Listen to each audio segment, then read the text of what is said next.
आप देख रहे हैं अमेज नाउ। नमस्कार, सत्य घटना के नए अंक के साथ मैं सुगंधा। शुरुआत करते हैं आज की मुख्य घटनाओं से। पुलिस की ट्रेनिंग ले रही 253 प्रशिक्षु महिलाएं उत्तर प्रदेश पुलिस का बनी हिस्सा। सुझाव आपका संकल्प हमारा अभियान को गोरखपुर में गति दे गई बीजेपी सांसद रीता बहुगुणा। गुम हुए 55 मोबाइल धारकों को उन्हें वापस कराया गोरखपुर पुलिस ने। अपने 129वें जन्मतिथि पर याद किए गए योग गुरु परमहंस स्वामी योगानंद। और विजय चौराहे पर आयोजित एक सांस्कृतिक कार्यक्रम में शास्त्रीय संगीत की रही धूम। और अब सत्य घटना विस्तार। गोरखपुर के पुलिस लाइन परेड ग्राउंड पर आज रिक्रूट महिला आरक्षियों का पासिंग आउट परेड संपन्न हुआ। इस मौके पर एडीजी जोन अखिल कुमार ने 253 रिक्रूट महिला आरक्षियों से पासिंग आउट परेड की सलामी ली। इस दौरान आरक्षी महिलाओं से पद और कर्तव्य निष्ठा की शपथ दिलाई गई। साथ ही उत्कृष्ट प्रदर्शन करने वाली महिला आरक्षियों को सम्मानित भी किया गया। इस मौके पर वरिष्ठ पुलिस अधीक्षक डॉक्टर विपिन टाड़ा, पुलिस अधीक्षक नगर सोनम कुमार, पुलिस अधीक्षक अपराध डॉक्टर महेंद्र पाल सिंह समेत पुलिस विभाग के अनधिकारी व महिला आरक्षियों के अभिभावक भी मौजूद रहे। शुभाशीष के माध्यम से मैं शपथ लेती हूँ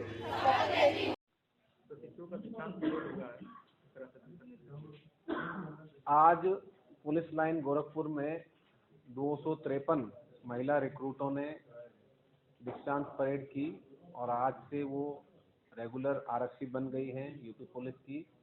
इसी के लिए आज दीक्षांत परेड का आयोजन किया गया था, जिसमें मुख्य अतिथि के रूप में हमारे एडीजी जोन महोदय श्री अखिल कुमार साहब आए थे और उन्होंने दीक्षांत परेड की सलामी ली और सभी को शुभकामनाएं दी और शपथ दिलवाई गई ताकि सभी लोग अपने कर्तव्य परायणता पर खरे उतरें और मेहनत व लगन से कार्य करें। इसके उपरांत ये सभी 253 महिला आरक्षी अपने अपने मूल जनपद को लौटेंगी और वहां पर इनकी पोस्टिंग की जाएगी थानों पर। हमारे भी जनपद में कई महिला आरक्षी इस प्रकार से आई हैं और महिला पुरुष आरक्षी भी आए हैं जिनको कि थानों में पोस्ट किया गया है और 5 तारीख को उनकी आमद होगी और ये नवीन आरक्षी जो है 5 तारीख से थानों में ड्यूटी का कार्य करना शुरू करेंगे। उत्तर प्रदेश डिप्लोमा इंजीनियर महासंघ के दर्जनों कार्यकर्ताओं ने आजमगढ़ में अपनी मांगों को लेकर रैदोपुर चौराहे से लेकर कलेक्ट्रेट चौराहे तक मशाल जुलूस निकालकर नारेबाजी की। साथ ही अपने मांगों से संबंधित एक पत्रक जिलाधिकारी को सौंपा। बता दें, डिप्लोमा महासंघ के कार्यकर्ताओं ने अपनी मांगों को लेकर मशाल जुलूस निकाला और प्रदर्शन किया। वहीं संगठन के जिला अध्यक्ष ने बताया कि संगठन की मांग है कि जूनियर इंजीनियर का ग्रेड पे 4800 किया जाए, जो शासन से सहमति भी बन चुकी है, जबकि वित्त कमेटी सहमति न देकर बहाना और कारण बताकर रोक दे रही है। वहीं जिलाध्यक्ष ने ये कहा कि यदि इस बार डिप्लोमा इंजीनियर महासंघ की मांगे पूरी नहीं हुई तो आने वाले चुनाव का जूनियर इंजीनियर संगठन बहिष्कार करेगा। इसको लेकर आज मशाल जुलूस के माध्यम से सरकार सहित अधिकारियों को जागृत करने का कार्य किया जा रहा है।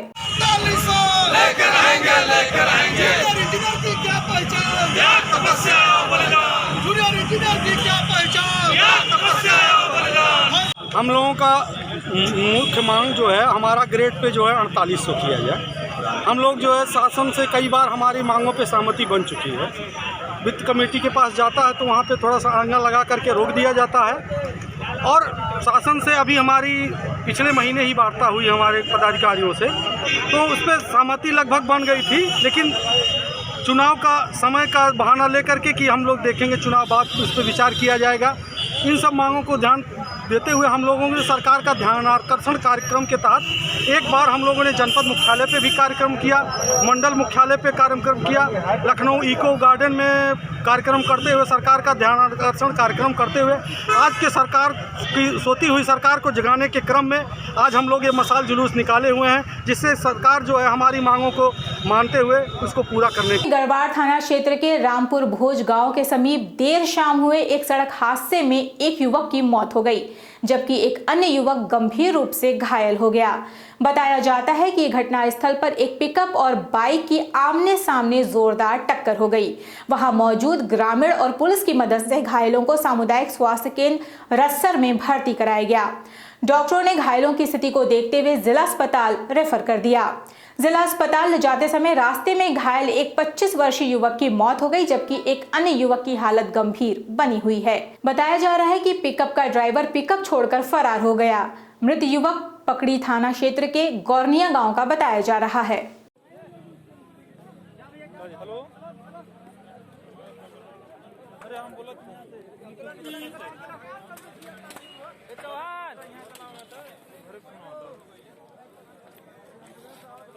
महानगर के जटाशंकर स्थित विश्वकर्मा मंदिर भवन सभागार में प्रबुद्ध वर्ग के लिए एक संगोष्ठी का आयोजन किया गया।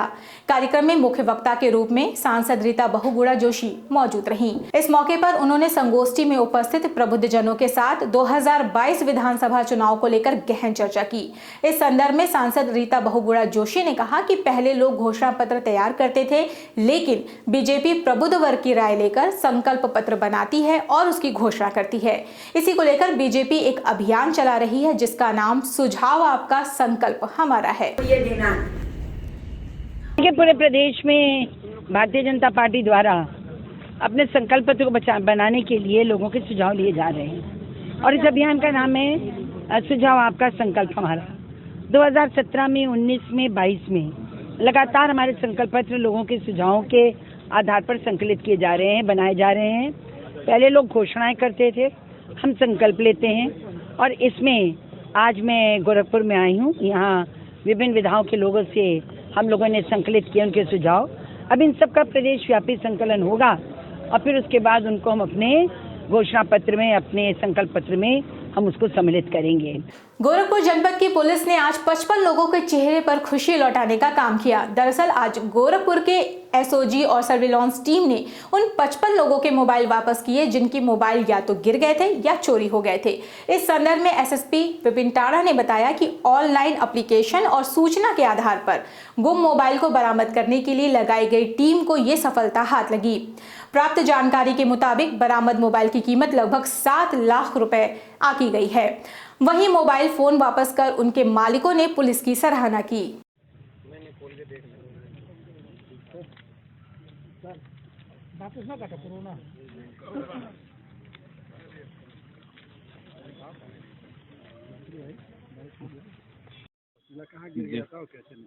ये रास्ते में ही कहीं गिर गया था और जो मेरी वाइफ ने कंप्लेन किया था और उसको ये मोबाइल मिला है।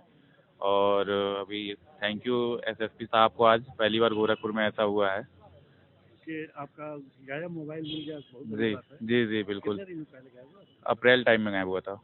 सराहनीय कार्य है। कितने दिनों पहले? अरे मिला करीब 1.5 साल पे। 1.5 साल बाद आपका जी वो तो उम्मीद छोड़ दिए थे। सराहनीय कार्य पुलिस प्रशासन। यहाँ से फोन गया था कि आपका मोबाइल? नहीं, यहाँ से फोन गया था। हमने ऑनलाइन एफआईआर किया था, यहाँ से फोन गया था, मिल गया। और सराहनीय कार्य है पुलिस प्रशासन का। ऐसे हर क्षेत्रों में हो तो और अच्छी बात है। क्या नाम है? यदनाथ तिवारी। इस साल पर हमारी जो एसओजी टीम है और सर्विलेंस टीम है, उन्होंने कई मोबाइल बरामद किए हैं। तकरीबन 55 से ज़्यादा मोबाइल हैं जो कि कहीं गिर गए थे या गुम हो गए थे और लोगों ने पुलिस को एप्लीकेशन दिए थे ढूंढने के लिए बीते साल। वो सारे मोबाइल बरामद हुए हैं, पुलिस ने बरामद किए हैं और इनकी अनुमानित मूल्य 7.5 लाख रुपए से ज़्यादा है। तो इसी को वापस उनके मालिकों को लौटाया जा रहा है और इसी संबंध में ये प्रेस कॉन्फ्रेंस की जा रही है। इसमें कोई चोर भी पकड़ा गया है? जी, इसमें सारे मोबाइल जो हैं कहीं गुम हो गए थे या गिर गए थे और पुलिस ने इसको सर्विलेंस के जरिए खोजा है और आगे जो इनके मालिक हैं मोबाइल के, उनकी जो तहरीर होगी उसके आधार पर आगे कार्रवाई की जाएगी। फिलहाल जहाँ मोबाइल बरामद हुए हैं वो पुलिस ने बरामद करके इनको लौटाया जा रहा है और इसमें आगे कोई आपराधिक घटना अगर लिप्त पाए गए तो उसमें भी कार्रवाई की जाएगी। समय हो चला है छोटे से ब्रेक का। शेष खबरें ब्रेक के बाद। एमएलसी सीपी चंद की तरफ से गोरखपुर महानगर की जनता को नव वर्ष और मकर संक्रांति की हार्दिक शुभकामनाएं।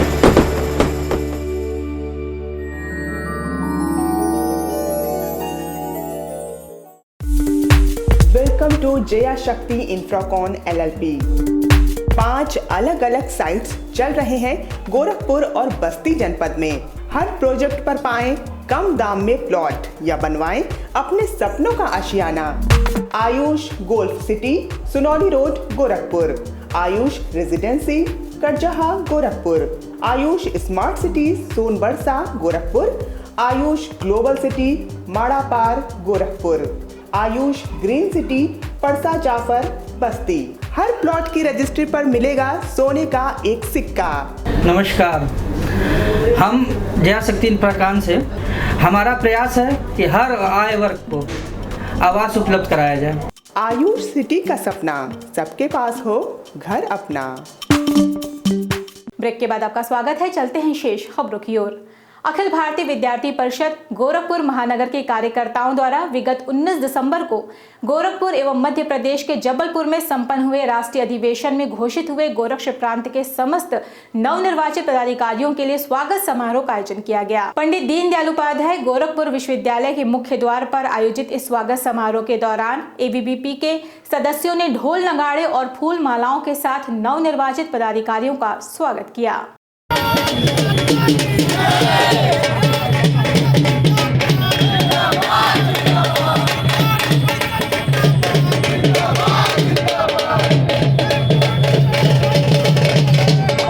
भारतीय विद्यार्थी परिषद अपने प्रत्येक वर्ष प्रांतीय अधिवेशन करती है। जो इस बार का प्रांतीय अधिवेशन 17, 18 और 19 दिसंबर को गुरु गोरक्षनाथ की धरती पर अपने योगी गंभीरनाथ प्रेक्षागृह में संपन्न हुआ। चूंकि हर वर्ष जो है अपने नए प्रांत की कार्यकारिणी बनती है, जिसमें इस बार के प्रांत की कार्यकारिणी में हमारे प्रांत के अध्यक्ष के रूप में आदरणीय सुषमा पांडे मैम एवं प्रांत के मंत्री के रूप में श्री सौरभ गौड़ जी नवनिर्वाचित हुए हैं। उसके स्वागत का समारोह हम इस गोरखपुर महानगर के कार्यकर्ताओं द्वारा रखा गया है। चूंकि प्रांत कार्यकारिणी के साथ साथ महानगर के और जितने भी कार्यकर्ताओं का केंद्र रहा है, उनका स्वागत इस गोरखपुर महानगर के कार्यकर्ताओं द्वारा गोरखपुर विश्वविद्यालय के गेट पर किया गया है। उसके साथ साथ इन नए नवनियुक्त जितने भी दायित्वधारी कार्यकर्ता हैं, उन्होंने स्वामी विवेकानंद जी की प्रतिमा पर माल्यार्पण करके इसकी एक शोभा यात्रा को आगे ले गए हैं। और प्रशांत त्रिपाठी, महानगर मंत्री। सीएम योगी आदित्यनाथ के जिले का हाल बहुत बुरा है। मुख्यमंत्री के गृह जनपद के अधिकारी मुख्यमंत्री द्वारा चलाई जा रही योजनाओं में पलीता लगा रहे हैं। नगर पंचायत बांसगांव में बने मवेशी खाने में चारे पानी की लचर व्यवस्था से इस कड़ाके की ठंड में गोवंशी पशुओं की अकाल मौतें हो रही हैं।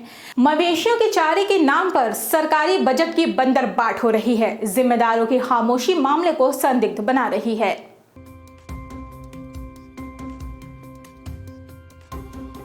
राष्ट्रीय सेवा परिषद, पूर्वांचल सांस्कृतिक प्रतिष्ठान एवं भूमा शांति मिशन के संयुक्त तत्वावधान में महानगर के सिविल लाइन स्थित नेताजी डॉक्टर अशोक जी सभागार में परमहंस स्वामी योगानंद जी का 129वां जन्मदिवस बहुत ही हर्षोल्लास के साथ मनाया गया। इस दौरान संस्था के पदाधिकारियों द्वारा परमहंस स्वामी योगानंद जी के चित्र पर पुष्पांजलि कर उन्हें नमन करने के साथ उनके जीवन पर प्रकाश डाला गया। इस मौके पर कार्यक्रम की अध्यक्षता कर रहे भूमा शांति मिशन के अध्यक्ष अरुण कुमार ब्रह्मचारी ने कहा कि योगानंद जी एक भारतीय योग गुरु थे, जिन्होंने अपने जीवन में अनेक ऐसे कार्य किए जो पश्चिमी देशों तक फैले हुए हैं।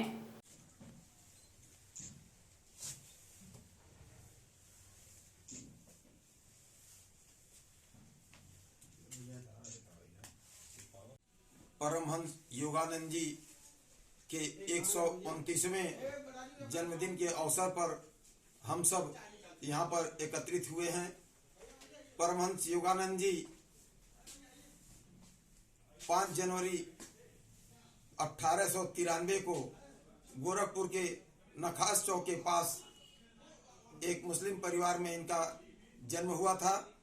इनके पिताजी बंगाल नागपुर रेलवे के वाइस प्रेसिडेंट थे और उस समय के पीडब्ल्यूडी विभाग के भी अध्यक्ष हुआ करते थे। उन्होंने यहाँ पर घोष कंपनी की स्थापना किया था, जिसके नाम से आज भी घोष कंपनी चौराहा प्रसिद्ध है, जो कि रेलवे के लिए सप्लाई का काम करती थी।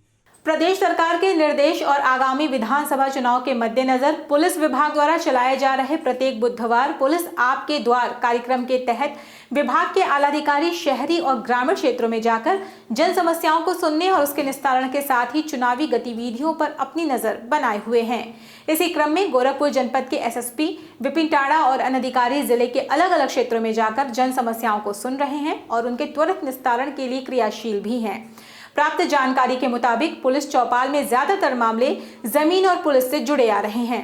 इस संदर्भ में एसएसपी डॉक्टर विपिन टाड़ा ने बताया कि गांव में चौपाल लगाने से जहां चुनाव संबंधी गतिविधियों पर नजर रखी जा सकती है, तो वहीं विभाग द्वारा बूथों के बारे में भी जानकारी एकत्रित की जा रही है और जन समस्याओं का मौके पर निस्तारण किया जाए, इसके लिए भी हम प्रयासरत हैं। जी, आज बुधवार के दिन पुलिस चौपाल का आयोजन किया गया, जिसमें कि हमारे अधिकारियों द्वारा 40 से ज्यादा गाँव में चौपाल लगाई गई है और जन सुनवाई की गई है।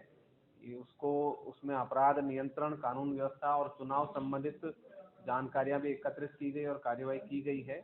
इसमें तकरीबन 15 से ज़्यादा एप्लीकेशन गांव में मिली है, जिनका की निस्तारण करवाया जा रहा है और अभी ये चौपाल चल रही है। उम्मीद है शाम तक इसमें काफ़ी संख्या में 50 से ज़्यादा एप्लीकेशन आएंगे, जिनका निस्तारण करवाया जाएगा और विशेष रूप से चुनाव के दृष्टिगत लोगों को संवेदनशील किया जा रहा है। यदि कहीं कोई किसी प्रकार की समस्या आती है तो उसमें लोगों को जागरूक करवाया जा रहा है कि तत्काल पुलिस को सूचना देवें, 112 पे सूचना दें, पुलिस अधिकारियों को सूचना दें, उनकी हर प्रकार की समस्या का निस्तारण करवाया जाएगा। पहाड़ी इलाकों में लगातार हो रही बर्फबारी से उत्तर भारत के मैदानी इलाकों में शीतलहर के कारण लोग इस समय ठंड में ठिठुरने को मजबूर हो गए हैं। इस कड़ाके की ठंड में कई ऐसे गरीब परिवार और असहाय लोग हैं जिनके पास न तो गर्म कपड़े हैं और न ही ओढ़ने के लिए कंबल। ऐसे में कई ऐसी संस्थाएं हैं जो इस समय ऐसे विकट परिस्थितियों में सामने आकर इन असहाय लोगों के लिए संजीवनी का काम करते हैं। गोरखपुर की एक ऐसी ही संस्था है IM शक्ति, जो आए दिन गरीब परिवार और असहाय लोगों के उत्थान और परेशानियों को कम करने के लिए कार्य करती रहती है।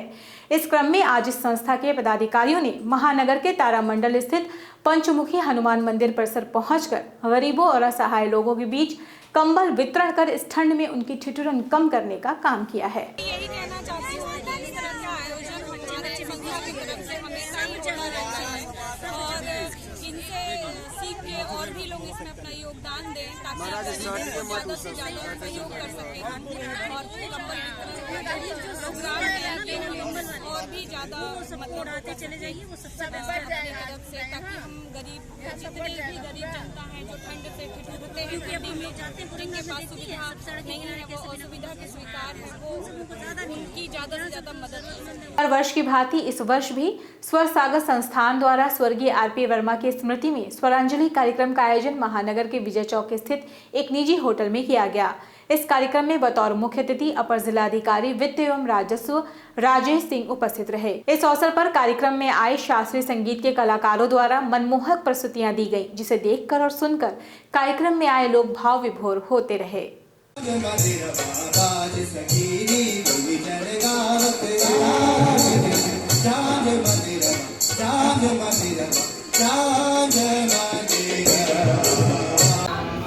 हमारे गुरु स्वर्गीय RP वर्मा जी की पुण्यतिथि पे ये कार्यक्रम होता है।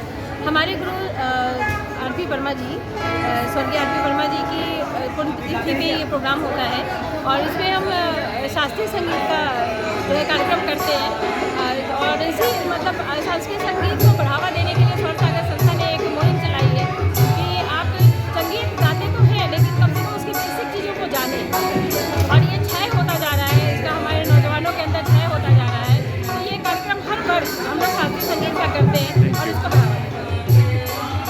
सत्य घटना में ये थी अब तक की खबरें। देश सटी को ताज़ी घटनाओं को जानने के लिए जुड़े रहें अमेज नाउ के फेसबुक पेज, यूट्यूब चैनल और वेब पोर्टल से। इस अंक में बस इतना ही। अगले अंक में आपसे फिर से होगी मुलाकात, तब तक के लिए हमें इजाजत दीजिए। नमस्कार।